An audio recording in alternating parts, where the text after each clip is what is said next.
उसके बाद लिखा हुआ है 32वें नंबर का प्रश्न है कि वास्को डी गामा कहाँ का रहने वाला था? तो पुर्तगाल का रहने वाला था। हवा महल साथियों कहाँ पर स्थित है? राजस्थान के जयपुर में हवा महल स्थित है। अगला देखिए कि सिख धर्म का संस्थापक किस सिख गुरु को माना जाता है? तो गुरु नानक जी को क्या कहा जाता है? सिख धर्म के यही तो संस्थापक हैं, गुरु नानक जी। नेक्स्ट देखिए कि सिखों का प्रमुख त्योहार कौन सा है? बैसाखी जो है ये सिखों का प्रमुख त्योहार है। लौह पुरुष किसको कहा जाता है? तो सरदार पटेल जी को क्या कहा जाता है? लौह पुरुष के नाम से जाना जाता है। ये इनका साथियों उपनाम है। उपनाम भी हम लोग कह सकते हैं, कभी कभी परीक्षा में पूछा जाता है, कभी कभी उपनाम से भी पूछ लिया जाता है या ऐसे भी पूछ लिया जाता है इनको किस नाम से जाना जाता है। तो सरदार पटेल जी को लौह पुरुष के नाम से जाना जाता है। अगला देखिए कि नेताजी किस महापुरुष को कहा जाता है? तो नेताजी किसको कहा जाता है? सुभाष चंद्र बोस को नेताजी के नाम से जाना जाता है। ये बात आपको ध्यान रखना है। अगला प्रश्न देखिए, दिल्ली में जो लाल बहादुर शास्त्री की समाधि है ये क्या है? ये बात आपको बताना है। दिल्ली में स्थित लाल बहादुर शास्त्री की समाधि है, ये क्या है? विजय घाट, इसको याद रखना है। विजय घाट आपको ध्यान रखना है साथियों। नेक्स्ट देखिए, महाभारत के रचयिता कौन है? महाभारत के रचयिता कौन है? तो वेद व्यास जो है, महर्षि वेद व्यास या महाभारत के रचयिता हैं। अर्थशास्त्र नामक पुस्तक किसने लिखी आपसे पूछा जा रहा है? तो चाणक्य उत्तर आ जाए चाणक्य लगाना है, कौटिल्य उत्तर आ जाए कौटिल्य लगाना है, और विष्णुगुप्त उत्तर आ जाए तो विष्णुगुप्त आपको लगाना है, विष्णुगुप्त। नेक्स्ट देखिए, जय जवान जय किसान का नारा किसने दिया था? तो लाल बहादुर शास्त्री जी ने जय जवान जय किसान का नारा दिया था। संविधान सभा के स्थायी अध्यक्ष कौन है? तो कौन थे? तो डॉक्टर राजेंद्र प्रसाद संविधान सभा के स्थायी अध्यक्ष हैं, आपको ध्यान रखना है। संविधान सभा की प्रारूप समिति के अध्यक्ष कौन थे? तो डॉक्टर भीमराव अंबेडकर जो हैं वो संविधान सभा की प्रारूप समिति के अध्यक्ष थे। रेड क्रॉस दिवस आपसे पूछा जाएगा परीक्षा में, बात आपको ध्यान रखना है। 8 मई को विश्व रेड क्रॉस दिवस मनाया जाता है। अगला देखिए, सूर्योदय का देश के नाम से कौन सा देश प्रसिद्ध है? जापान को कहा जाता है साथियों सूर्योदय का देश दिवस, सूर्योदय का देश। और सबसे पहले यहां पर सूरज कहां पर निकलता है आपने अभी देखा होगा, तो अरुणाचल प्रदेश में सबसे पहले सूर्य दिखता है। नेक्स्ट देखिए, अंतर्राष्ट्रीय महिला दिवस किस तिथि को मनाया जाता है? तो 8 मार्च को साथियों अंतर्राष्ट्रीय महिला दिवस मनाया जाता है। क्षेत्रफल की दृष्टि से भारत में सबसे छोटा राज्य कौन सा है? तो साथियों क्षेत्रफल की दृष्टि से तो सबसे छोटा राज्य गोवा है, यह बात आपको ध्यान रखना है।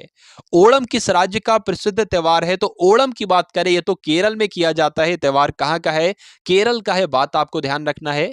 दिल्ली भारत की राजधानी कब बनी आपसे पूछा जा रहा है? तो दिल्ली जो है भारत की राजधानी 1911 में बनी, ये बात आपको ध्यान रखना है।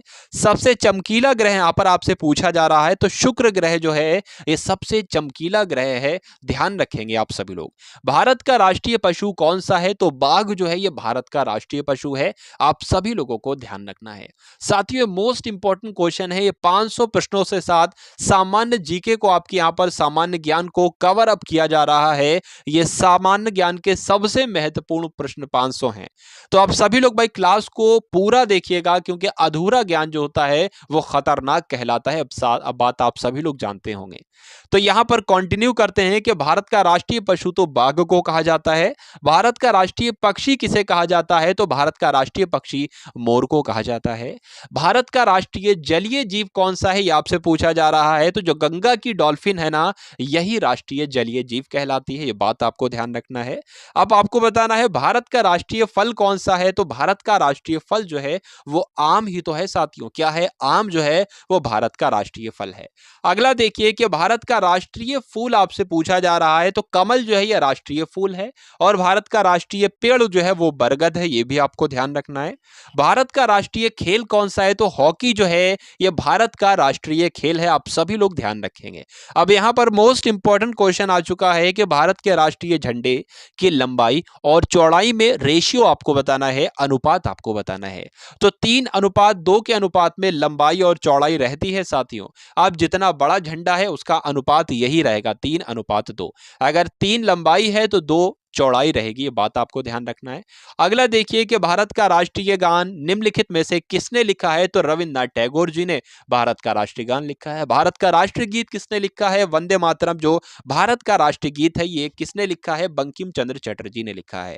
अगला देखिए यहां पर आपसे पूछा जा रहा है कि भारत का राष्ट्रीय गीत किसने लिखा है? तो बंकिम चंद्र चटर्जी ने भारत का राष्ट्रीय गीत लिखा हुआ है।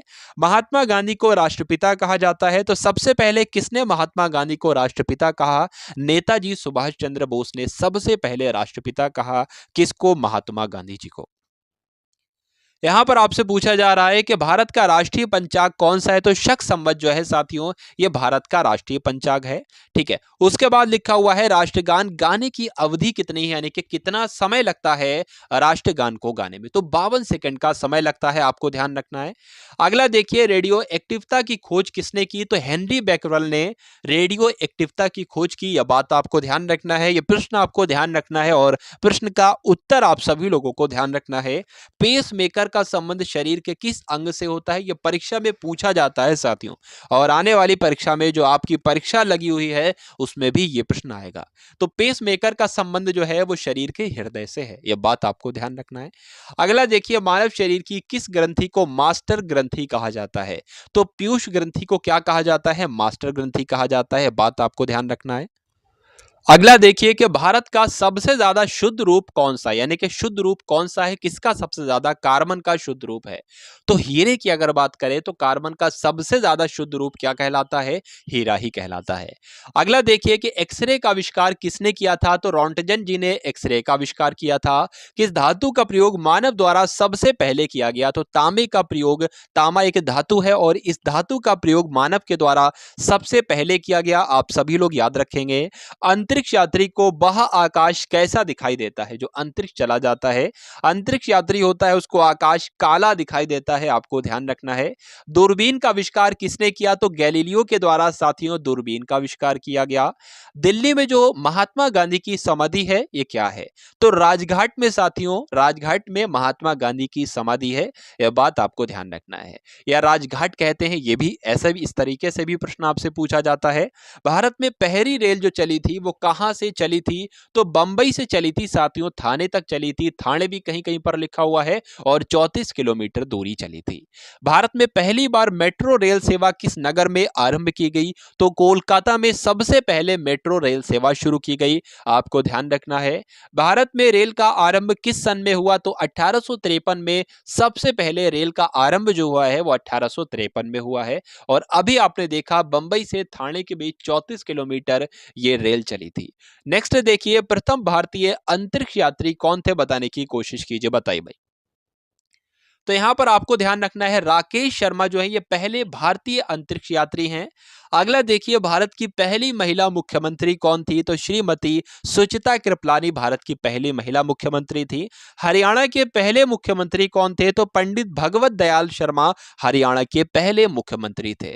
अगला देखिए, संयुक्त राष्ट्र संघ की स्थापना कब हुई थी? 24 अक्टूबर 1945 को संयुक्त राष्ट्र संघ की स्थापना हुई थी, आपको ध्यान रखना है साथियों। संयुक्त राष्ट्र का मुख्यालय कहां पर स्थित है? तो न्यूयॉर्क में संयुक्त राष्ट्र का, यानी कि यूनाइटेड नेशन का मुख्यालय कहां पर है? तो न्यूयॉर्क में स्थित है, आपको ध्यान रखना है। अगला प्रश्न देखिए कि संयुक्त राष्ट्र संघ के पहले महासचिव कौन थे?